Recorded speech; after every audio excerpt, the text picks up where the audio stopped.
Сәлем достар, сіздермен бірге мен Динара Нұрбабаева және де жастар бағдарламасының кезекті шығарылымы. Ал біз бастаймыз. Сәлем. Сәлем. Есімің кім? Елдана. Елдана, жасың қаншада?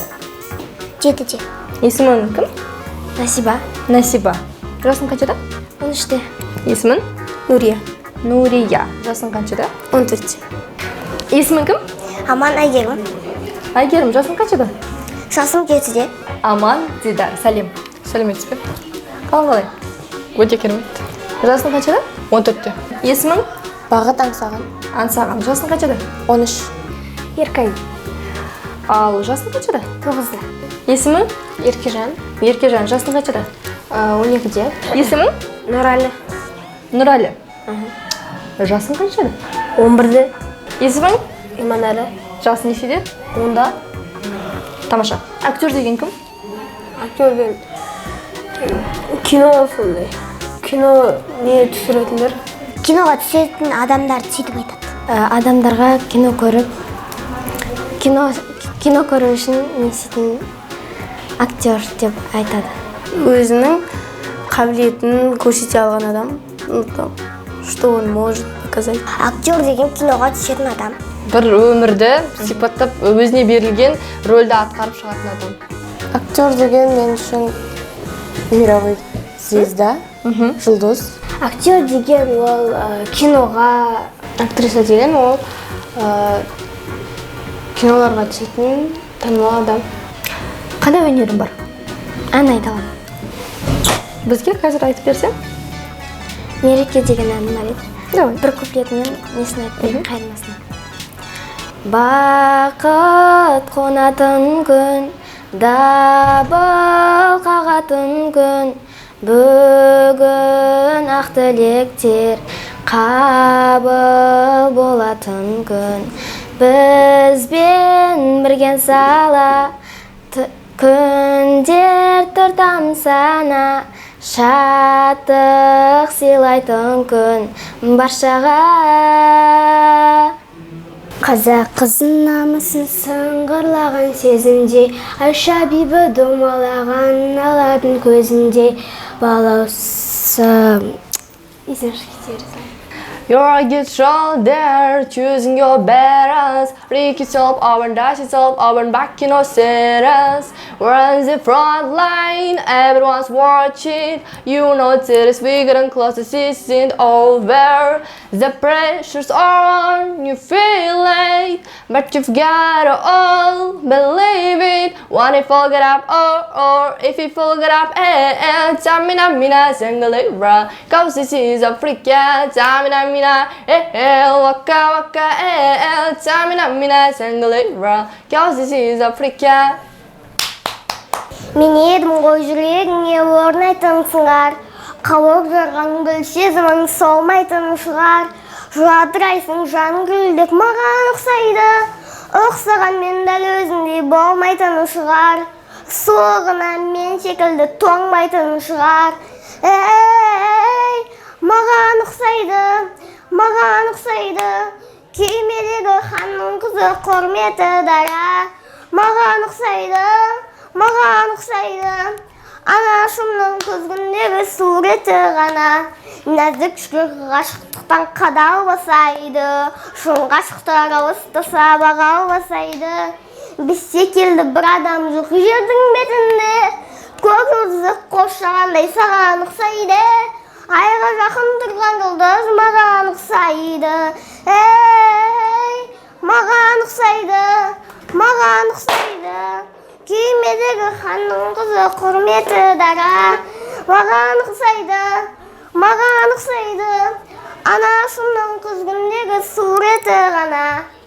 Ой, бәрекелді, тамаша. Кешірім деген не?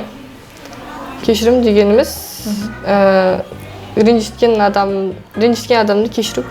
Біреуді ренжітіп қойсаң, соған кешірім сұрайсың, сол кешірсе кешірім дейсің. Кешірім деген адамға кішкене болса да жеңілдік сыйлайтын деп ойлаймын. Бір кезде бір адаммен ұрысқан кезде кешірім сұрайды. Досы болса, қарындасы болса, тез жіберсе, кешір дейді. Қателік жасап қойса, кешірім береді. мысалға адамға бір жаман нәрсе істеп қойса, одан кешірім сұрайды. Кешірім деген кешіреді. Кім кешіреді, кімді кешіреді? Кешірім беріңіз ғой. Бір адамға жақпайтын нәрсе айтып қойса, жақпайтын істеп қойса, соның қателігін түсініп, сол адамнан кешірім сұрайды. Ол кешірім деген өз шын ниетіңмен сол адамды не істесе де, қандай ауыр зат болса да, просто істегенін жібере салу, отпустить. Достықты қалай түсінесің? Достық деген ол бір-бірімен тату болып жүрген адамды айтты. Достық деген досын сатты дейді. Әр нәрсені өзімен бөлісіп жейтін, ешнәрсесін қызғанбайтын, сондай. Адамдар бір-бірімен сырласады, достасады. Дос деген ол негізі бір адамның жақын адамы болып келеді. Ну, достық деген это өте күшті, особенно если сенде шын өзіңнің досың болса, это вообще удача болады. Достық бір-бірін әрдайым тастамау керек. Достық деген адам өзінің досына жақсы қарайды, досын ренжітпейді. Достық дегеніміз екі адамның бір-біріне деген сенімділігін білдіретін нәрсе. Достыққа адал болу керек. Достықты енді бір досыңмен ойнап жатқанда достық дейміз. Бірінші маусым қандай екен? Бірінші маусым халықаралық балаларды қорғау күні. Қалай ойлайсың, оны не үшін ойлап тапты? Балаларды қорғау мақсатында деп ойлаймын. Көмек беріп, көңіл бөліп, Иә. оценкалерді біледі ғой. Сол үшін деп ойлайтынмын мен. Балалардың құқығын қорғау ретінде, ата-анасы жоқ балаларды тоже сондай қорғау ретінде деп ойлаймын. Досын қорғау сияқты. Өлең айту үшін істеп тапқанда. Өлең айту үшін ба? Адамдар келу үшін да. Қайда келу үшін? Балалар қорғау күніне келу үшін. Менің ойымша, көбісі балалар ата-анасыз қалып баратыр. Сол үшін деген оймен ойлаймын өзім.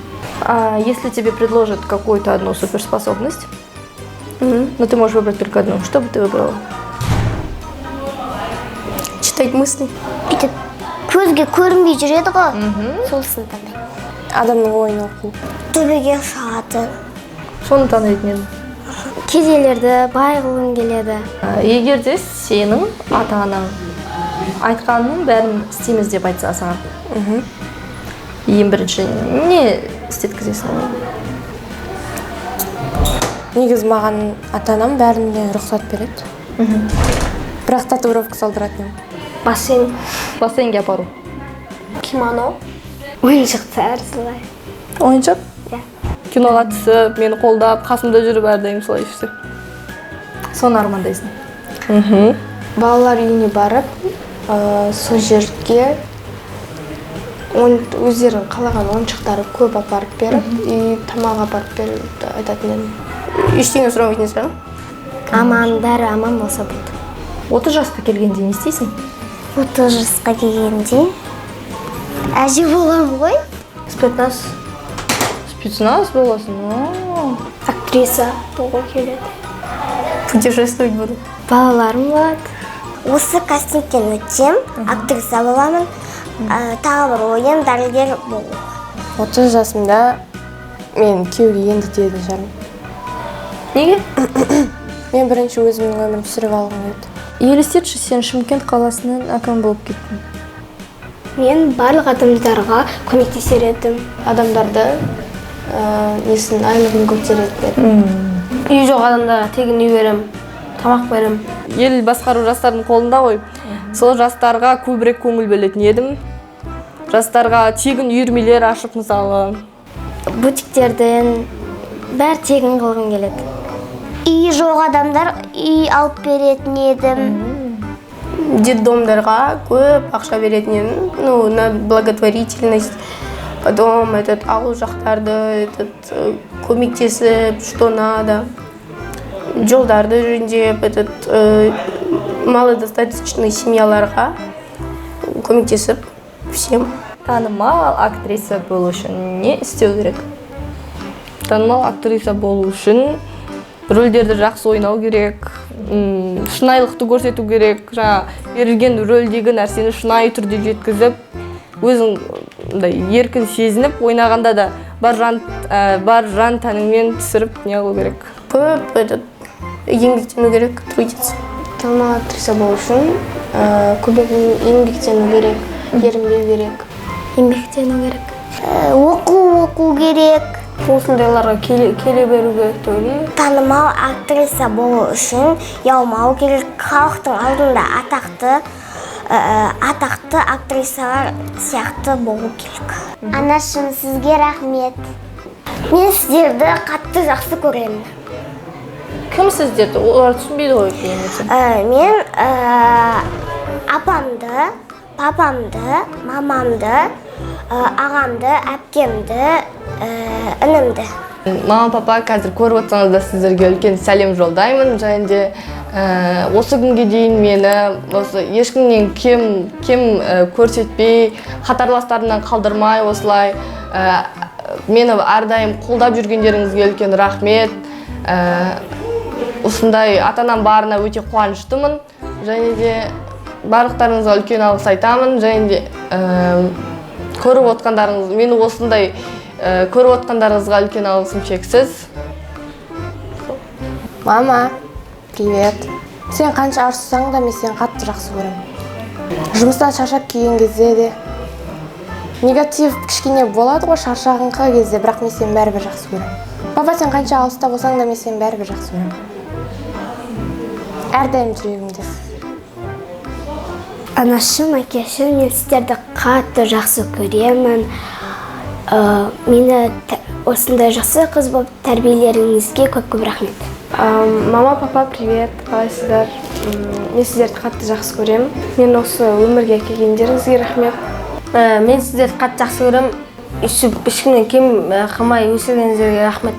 Мама, папа, сізге сәлем.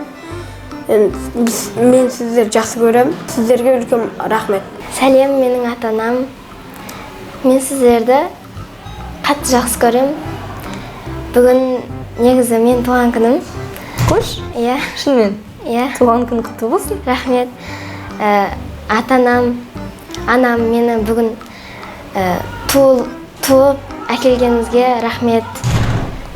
Сіздің арқаңызда осындай телеарнаға шығып тұрмын. Сіздерді қатты жақсы көремін. Тамаша. Мам, пап, қалайсыздар? Қатты жақсы көремін сендерді. Спасибо, мам. Все.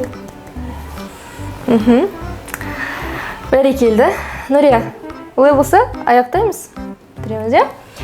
Достар, егер де сіз де балаңызды біздің бағдарламада көргіңіз келсе, біздің эфирде көргіңіз келсе, төменде тұрған нөмірге жазылып, Жұлдыздар академиямызға келіп, өз бағыңызды сынап көріңіздер. Ал сіздермен бүгін бірге болған Динара Нұрбабаева және де Жастар бағдарламасы. Келесі көріскенше аман сау болыңыздар.